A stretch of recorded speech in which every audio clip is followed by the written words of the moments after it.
Tonight on First at 9, ending a mission. UN Special Envoy on Human Rights says that Sri Lanka's Prevention of Terrorism Act is the worst in the world. And let me make it clear to you, this is amongst the worst in the world. First at 9. This is Derana 24/7. Also making headlines tonight, President in Bangladesh. Several MOUs signed to strengthen bilateral relations between Sri Lanka and Bangladesh. Future of the Unity Government. UNP General Secretary says UNP government will continue despite the end of the term of the Unity Government. Polythene-free zone. The temple of the sacred tooth relic in Kandy will become a polythene and plastic-free zone from Monday. And in international headlines, Trump in France. French military puts on a show as Trump marks Bastille Day.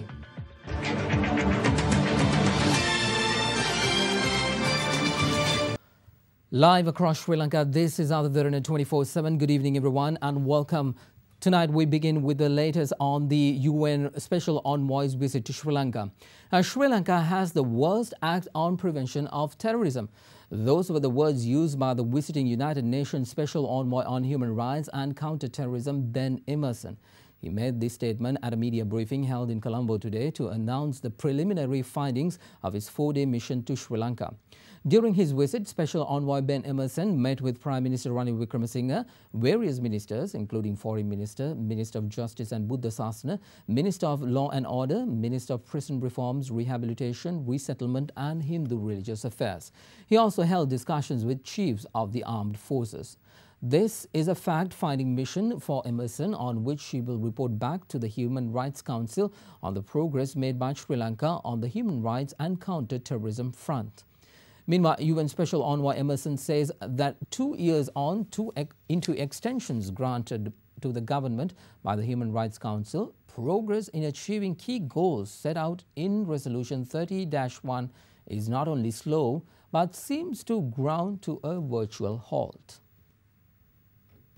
The progress of this legislation to date has been painfully slow, and this has in turn delayed the wider package of transitional justice measures that Sri Lanka committed to deliver 2 years ago. It is difficult to resist the conclusion that this inertia reflects the continuing influence of certain vested interests in the security sector who are resistant to change and above all to accountability, as well as their representatives of their interests in Parliament and government.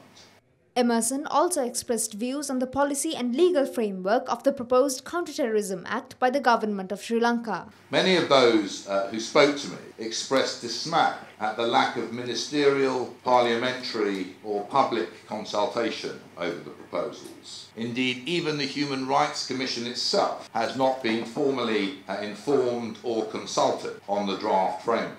Nevertheless, the present draft framework makes some significant improvements. It allows unfettered access to the Human Rights Commission to individuals in detention and abolishes the Attorney General's right of veto over the grant of bail. It creates an improved framework for administrative and pre-trial detention with greater scope for independent judicial review. However, there are a number of central flaws in the current draft framework which, if enacted, will guarantee the continued violation of the human rights of terrorism suspects. When the two sides of the accountability equation are viewed side by side, the resulting picture is a stark one. The government has thus far done almost nothing to hold to account those members of the armed forces and security services who committed gross human rights violations during and since the conflict.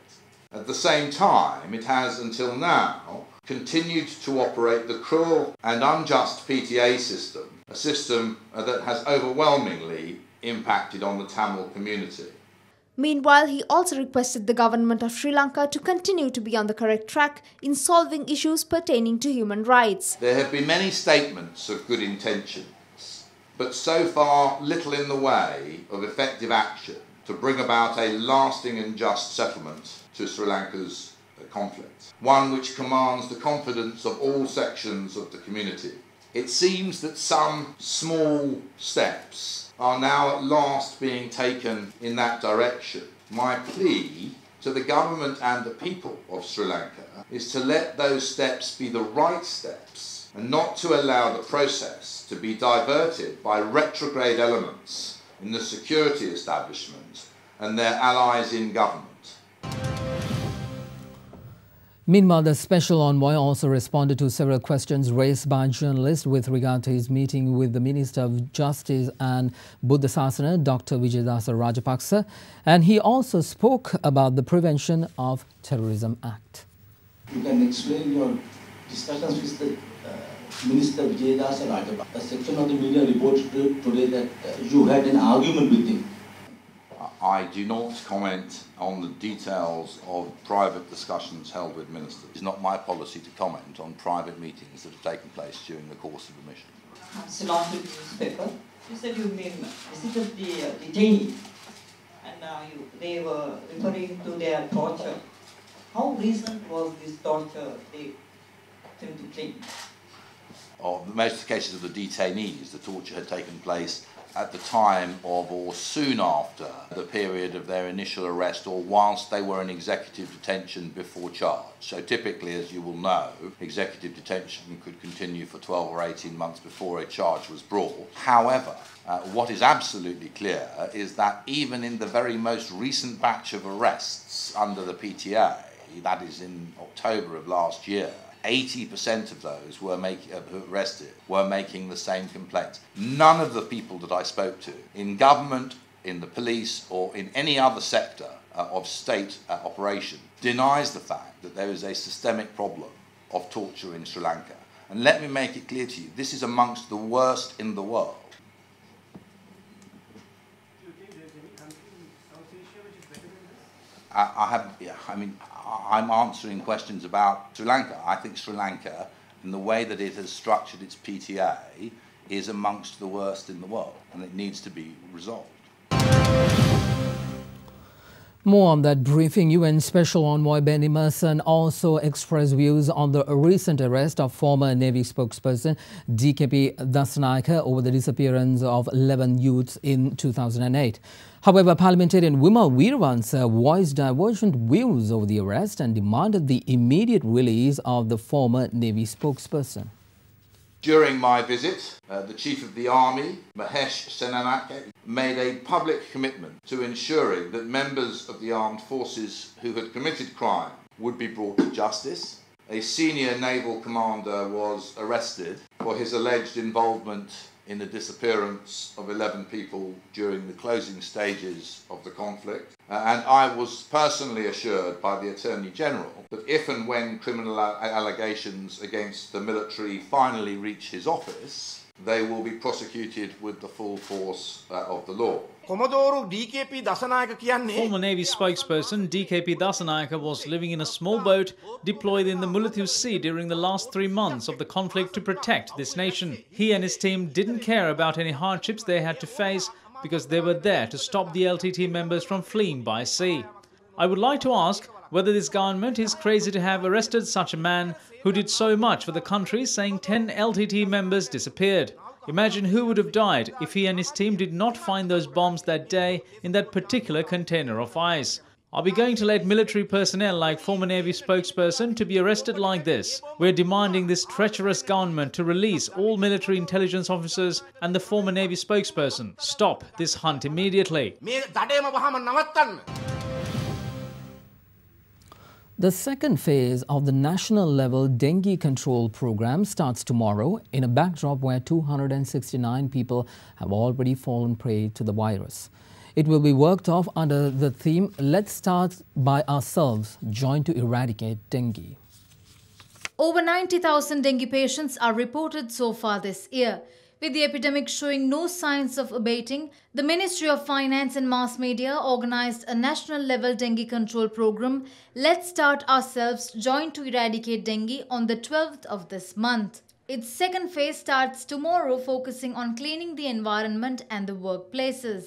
The Ministry of Health convened a media briefing today to elaborate on the mechanics of tomorrow's island-wide dengue eradication program. All the data and statistics in Sri Lanka are accepted by the World Health Organization. Their office in Sri Lanka check all our data. The person who said the number of dengue patients in Sri Lanka are 400,000 is not an expert of the WHO. When we consider the number of dengue deaths, Sri Lanka is in a good position. Everyone should clean their surroundings in line with tomorrow's program. When it comes to cleaning tanks, only guppy fish eat dengue larvae. All electronic media networks in the country will carry the Let's Start Ourselves Join to Eradicate Dengue national program live from 10 a.m. to 12 p.m. tomorrow. Live programs will be telecast on all TV channels in all 3 languages. Manusat Derana too is ready to join the national effort to eradicate dengue and the program to clean the surroundings by educating the locals in Kalaniya tomorrow morning. Channels TV Derana and Other Derana 24/7 will telecast the program live from 10 in the morning. Politicians and religious leaders have come together in this massive national undertaking, as you too can be a part of it by gathering at the bus stop near the Kalaniya temple at 8:30 tomorrow morning.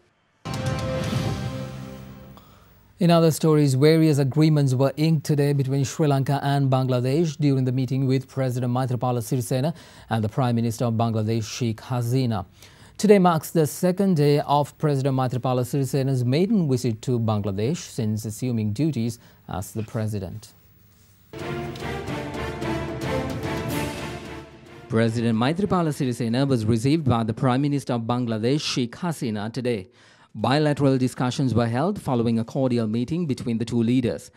Trade agreements between Sri Lanka and Bangladesh, as well as setting up special economic zones, were given special focus during the talks. Discussions were also held to jointly take action against combating terrorism and to cooperate in the field of information and technology. Furthermore, attention was drawn on getting technical know-how of Bangladesh to increase rice production in Sri Lanka. Touching on investment opportunities in Sri Lanka, President Sirisena stated that the government is ready to provide every required facility for Bangladeshi investors. He invited the Prime Minister of Bangladesh for a state visit to Sri Lanka. Accepting the invitation, the Bangladeshi Premier said her visit will help continue the relationship between the two countries. Meanwhile, multiple agreements between the nations were signed, including an accord between the Central Bank and Bangladesh Bank of Cooperation in Finance Sector Services. Bangladesh Foreign Service Academy and Bandaranaike Diplomatic Training Institute entered into an agreement, while the two countries also agreed to waive visas for diplomatic and official passport holders. Radio and television development is also among the signed agreements. Let's take a short commercial break. More local news on the other side. Stay with us.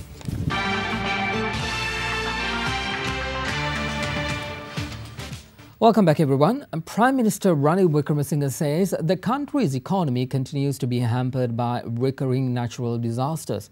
He made the assertion at a meeting held in Nelluwa in Galle today. The Divisional Secretariat in Nelluwa hosted the Progress Review meeting to provide compensation to those affected by adverse weather condition under the patronage of Prime Minister Ranil Wickremesinghe today. Sri Lanka's economy went through a number of difficulties this year. Last December, we hoped the economic growth rate would increase by 6%. Then came the drought. The agricultural sector was completely destroyed. Then came the floods. The harm done by the floods to the economy is 0.5% of the gross domestic production. Then the Mithora garbage heap collapsed. Now dengue has arisen, and it might also affect the tourism industry. We also have to pay a large debt. Even with all these natural disasters, I thought the economic growth rate will be at 3%. We increased VAT and got blamed. Now at least we can pay the interest of debts. We will be able to stabilize the economy by 2020, and by 2025 we will be able to pay off all the debts. The advantage of a national government is we're able to solve these issues quickly.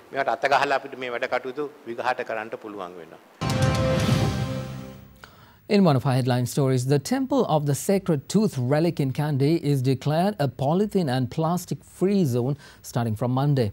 The move was announced today at the temple premises as advised by the chief prelates of the Malvathu and Askiri chapters and under the direction of Minister of Provincial Councils and Local Government Faisal Mustafa. The opening ceremony of the program under the concept Green Sacred Sites, introduced by the Ministry of Provincial Councils and Local Government, took place at the Temple of the Sacred Tooth Relic in Kandy today.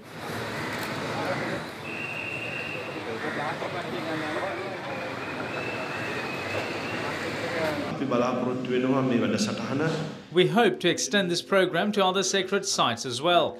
The Ministry of Provincial Councils and Local Government will fully support initiatives including the recycling of waste at the Temple of the Sacred Tooth Relic.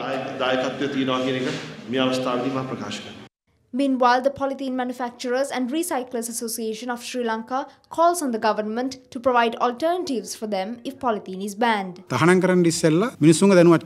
banning polythene, they should have informed the public so they could have gone for alternatives. They should have informed us and requested us to shift to other industries within 2 or 3 years. Even after 2016, the Central Environmental Authority issued licenses for new businesses, although polythene was to be banned. As an alternative to polythene, we have requested approval for lunch sheets made with disposable polythene, also known as oxo-biodegradable polythene. This will turn into compost within 5 years, causing no harm to the environment. What will we do with our machinery, for which we've spent millions? Compensation to those affected by the Uma Oya multi-purpose project will be given before the 15th of September. State Minister of Mahaweli Development Mahindra Amaraveera revealed the decision taken by the ministerial subcommittee appointed by the President to look into the issues surrounding the project when it convened last night. We are informed that leading specialists in the world regarding this will arrive in Sri Lanka by the 31st of this month. They will hand over a report within 15 days. By now, we have ordered the equipment required to renovate this machine. Providing water to houses in the area where the project is already done is an issue. Government took measures to provide them water free of charge. We will also free up land by the 15th of this month to build houses for those who are affected.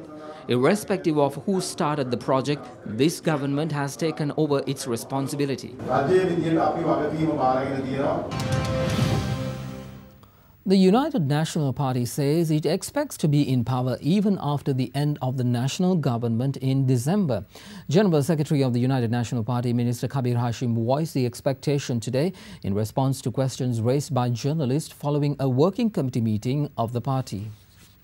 The UNP Working Committee meeting was held under the patronage of Prime Minister Ranil Wickremesinghe at the party headquarters, Sirikota. ජනාධිපතිතුමා මාධ්‍ය ප්‍රකාශ කළා තියෙනවා මේ අව මාස දෙසැම්බර් වෙද්දී මේ සම්මුති ආණ්ඩුවේ කාලය අවසන් වෙනවා කියලා. Maybe the national government will come to an end, but the United National Party government will remain. We are bound to work with people who would like to join with the national government. If not, we are also bound to forge ahead with the government. We mainly discussed the upcoming local government elections confirmed to be held in December. Minister Mangala made a good suggestion. Most of the opposition candidates are corrupted. So he said that we should bring a law to only accept candidates who are not corrupted and who does not have any accusations against their names. There will be clean candidates from our side. The 3 suspects were arrested while attempting to smuggle a stock of banned weed killer glyphosate into the country. Kalpiti police stated that the suspects and the stock of chemicals in 2 boats were taken into custody near the Paniyadhiya jetty. The suspects were carrying 23 packages with 4,550 packets of glyphosate smuggled in from India. Also in local news, with the rising popularity of drones in the country for a multitude of purposes, the Civil Aviation Authority today took measures to enlighten the public on regulations and standards in drone usage. Minister of Transport and Civil Aviation, Nimalsiripala De Silva, described the move as a significant step forward for the Sri Lankan aviation industry. A seminar for drone operators was held today at the Civil Aviation Authority, outlining draft regulations on drone usage and registration. The event was attended by Minister of Transport and Civil Aviation, Nimalsiripala De Silva, officials of the Civil Aviation Authority as well as experts on drone usage. It is very necessary in order to secure air safety and to secure the privacy of the people that these drone operations are regulated. The purpose of today's discussion is to discuss in detail with all the stakeholders the regulations which has been formulated and amend if necessary or add anything and then gazette them and enforce them after the approval of the Parliament is obtained. These are some of the international obligations we have to fulfill in order to ensure that our sky is safe. Department of Examination says that admission cards for Grade 5 scholarship examination has been posted to students. The department requests that in the case of any corrections need to be made to the names, it should reach them by the 1st of August 2017. Now here's a look at other stories making news across Sri Lanka.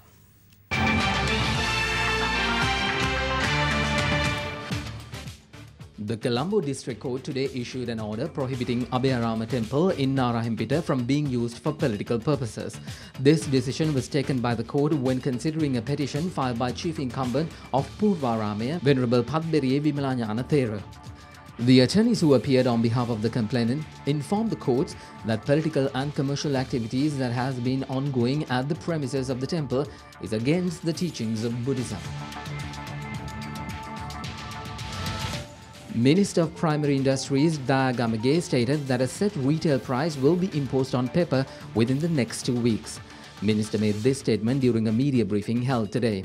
Meanwhile, more than 1,000 pepper farmers in the Ratnapura Kolonna area engaged in a protest yesterday, blocking the Ambilipitiya-Ratnapura main road in Godakavela area, where a tense situation erupted. An MOU between the Venerable Madhuluwave Sobhita Commemoration Foundation and the Indian High Commission of Sri Lanka took place today, aimed at constructing 153 houses in the Alapathagama Sri Sobhitagama village. This was under the patronage of the Speaker of the House, Karuja Surya.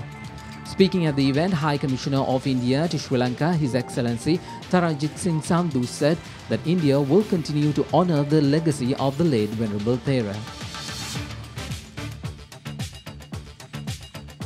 Today is yet another example of fruitful collaboration between true friendly neighbors. We have signed an MOU to develop Venerable Sobhita Thero village. We all know the contributions made by late Venerable Sobhita Thero for the upliftment and improving the living conditions of people of Sri Lanka. A commemoration event on the occasion of the first year of the thwarted coup attempt in Turkey was held at the Turkish Embassy in Colombo today. Speaking at the event, Turkish Ambassador Tunca Özkahanda said that despite the attackers managed to sneak into the Turkish system, the people of Turkey fought back and thwarted the system. He also praised the resilience of the Turkish people in the face of this terrorist act. The National Trade Fair Adayam 2017, organized by the United Nations Development Programme, got underway at the BMICH today. The primary objective of the fair is to create a favorable platform for Sri Lankan small and medium-sized enterprises in order to promote them further and enable them to connect with larger markets and expand business partnerships for national and international trade.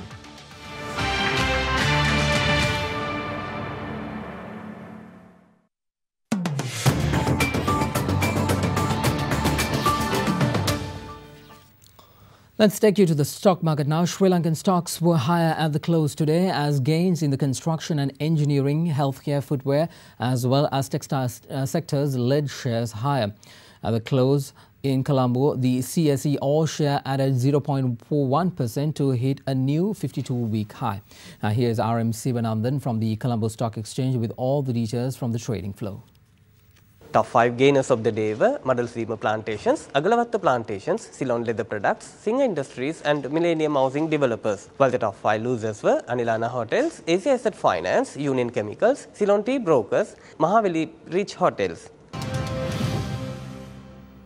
In order to get a wrap-up as to how the markets performed, here's Upulathapathu from NDB Securities.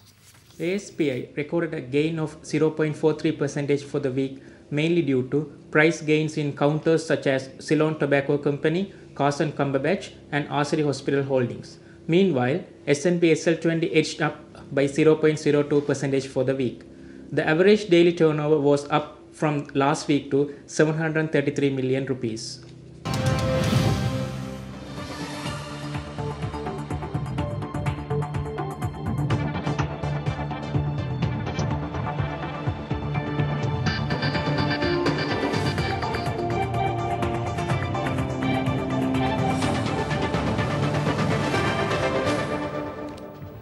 Sports news is up next. Stay with us.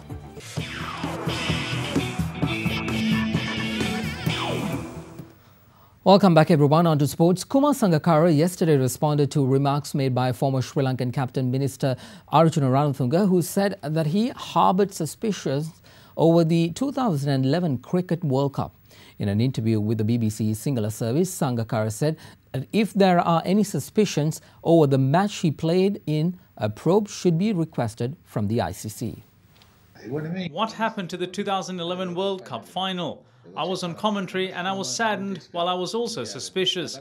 I cannot voice them now, but I will reveal them one day with facts. There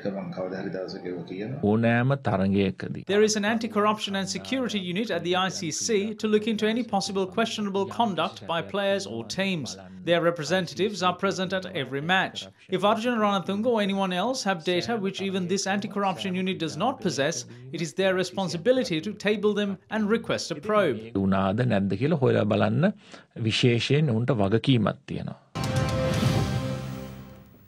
Zimbabwe finished the first day of the only test in a commanding position by scoring the highest number of runs in a day's play they ever managed by posting 344 runs for the loss of 8 wickets. Craig Irwin was the star performer of the day as he led the team past 300 with his unbeaten knock of 151.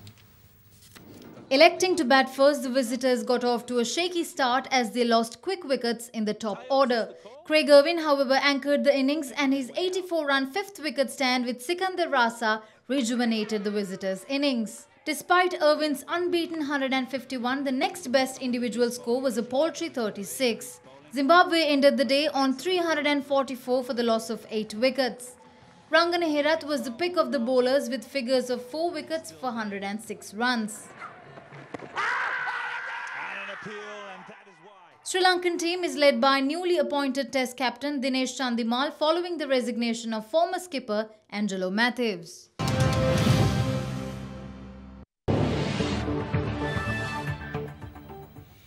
On to international news. US President Donald Trump hints that US could shift its position on climate change and the Paris Agreement, but failed to elaborate on the possibility. Trump made the remark speaking at a joint news conference with French President Emmanuel Macron in Paris yesterday. I disagree with how the Paris Agreement and its importance is being interpreted by the US. On climate, we know our differences, and I think it is important to see how we can make progress on that matter. Yeah, I mean, something could happen with respect to the Paris Accord. We'll see what happens. But we will talk about that over the coming period of time. And if it happens, that'll be wonderful. And if it doesn't, that'll be okay too. Meanwhile, today, US President Donald Trump attended Bastille Day celebrations in Paris.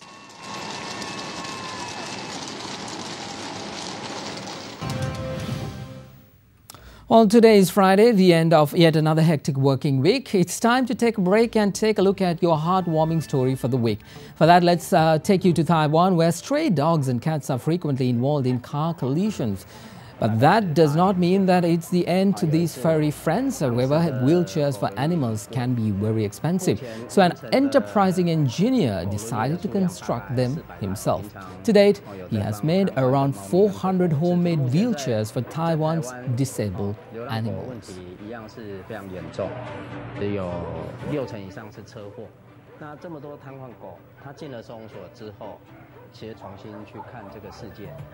And that is a part of your world tonight right here on Other Derana 24/7. Before we go, we want to remind our viewers that if you are living in and around Kalania, our humanitarian arm, Manusat Derana, will be there to clean the environment and to educate the public on how to prevent dengue tomorrow. Thank you for joining us. Good night.